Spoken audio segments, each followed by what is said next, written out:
With over 4 years of content in Sea of Thieves, a lot of locations and region expansions have been added to Sea of Thieves.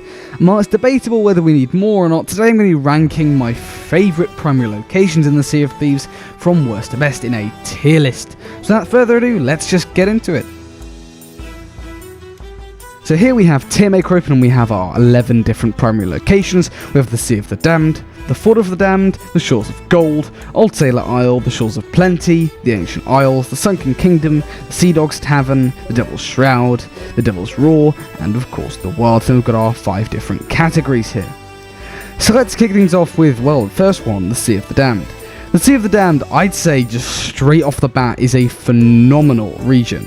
It has its downsides and its tedious parts, however, for the most part, it is just visually stunning. Especially when you start to think about things like Isla Tesora, the humongous port town that it is, the Fort of Lost Souls, even the Mystic Bayou section was really good in the Pirates' Life Tales. And then, of course, we cannot forget Sailor's Grave, just an unforgettable experience. The Fort of the Damned next. I think the Fort of the Damned, I'd say, is good. It's not like absolutely amazing, but visually I'd say it is quite stunning. Merging Old Boot Fort with the Sea of the Damned, having that bridge with the ritual is really cool. I guess it might have been nicer to see some more environment changes as opposed to just changing the colour of everything. Overall, it is a welcomed update. It is really awesome. The Shores of Gold, honestly, it has to go straight and phenomenal.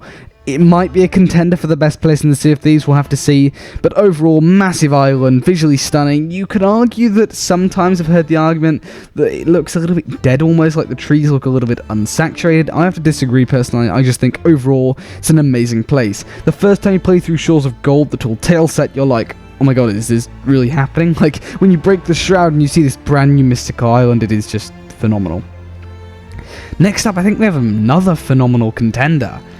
Where I would say that Old Sailor's Isle, the only reason that I've heard that it's really good is that it was crafted so lovingly.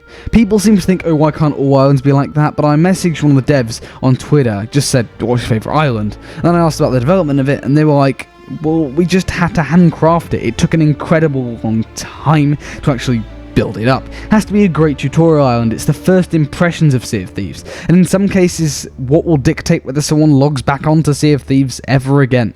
So for that reason, it's obviously a phenomenal island. Then we have the Shores of Plenty. The Shores of Plenty is a tough one for me.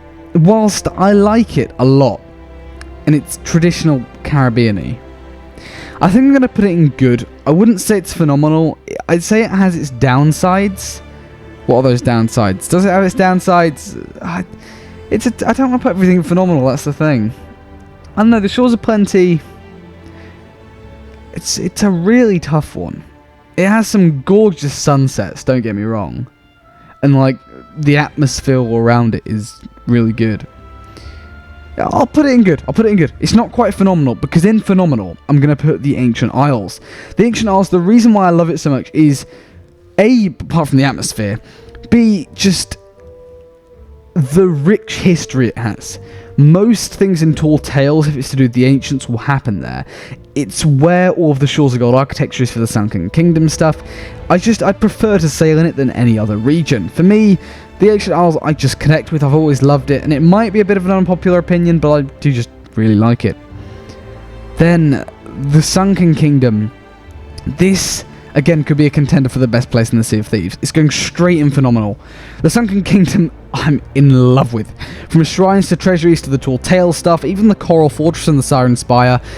Words can't describe it. It is an absolute experience and joy to explore, and everything that I could want from an undersea kingdom in the Sea of Thieves. There's no improvements or additions that I'd make to the Sunken. I think it's genuinely perfect as it is, especially in the Sunken Pearl. Everything about that tale, the environment-wise, is amazing. You can see that Rare seem to really excel in their underwater environments. I've seen from every time they do it, coral, everything, they're just really good at it.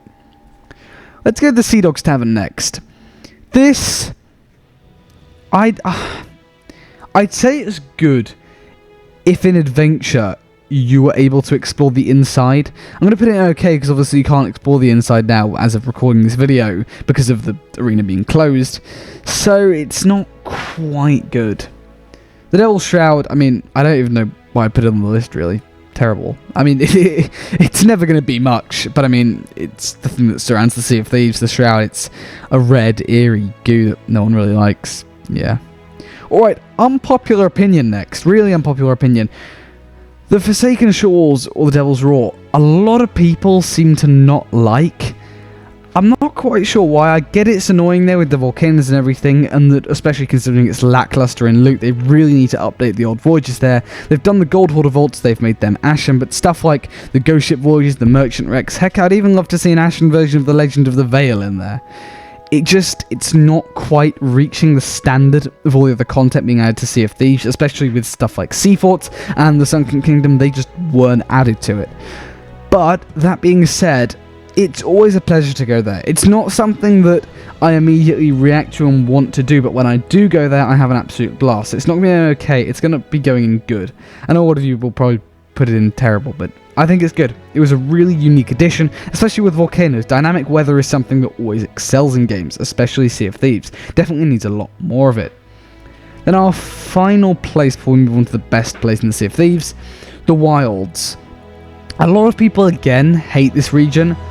I don't dislike it. I don't dislike any of the regions in Sea of Thieves. I just think some are better than others. I'm going to put it in okay, because there's nothing strictly speaking wrong with it. It's just not too fun of a place to be in. If you don't know, you're more likely to encounter a storm in the Wilds as well. It's a very stormy place. The trivia of the Wilds and why it's so stormy and why the rocks are really jagged is because apparently in the early formation of the Sea of Thieves, a meteor shower struck the Wilds and then caused it to have its jagged area. So blame the meteor shower for its atmosphere. Alright then, so now the best place in the Sea of Thieves. For me, it's between the Shores of Gold, Ancient Isles and Sunken Kingdom. I think we can rule out the Shores of Gold. I would put it there, but it's just one island. But between the Ancient Isles and the Sunken Kingdom, I mean, which would I rather go in to do things? I know that obviously the Sunken Kingdom, some of it, well, most of it is in the Ancient Isles actually. I've got to go to the Sunken Kingdom. The Sunken Kingdom has to be, for me personally, the best place in the Sea of Thieves. From the visuals, the experience, just everything underwater, it just looks phenomenal, just visually stunning. And there we go. That does just about bring us to the end of the video. Do you agree with me? Let me know your thoughts on all this down in the comments below. Where would you rank all of these locations in Sea of Thieves? But anyways, thank you so much for watching. If you did enjoy, please do consider leaving a like. It really helps me out a ton. And subscribe to stay up to date with all the latest Sea of Thieves news as and when it comes out, as it really isn't long until Captaincy now. Literally next Thursday. So really exciting times. But anyways, apart from all that, thanks for watching and I'll see you later.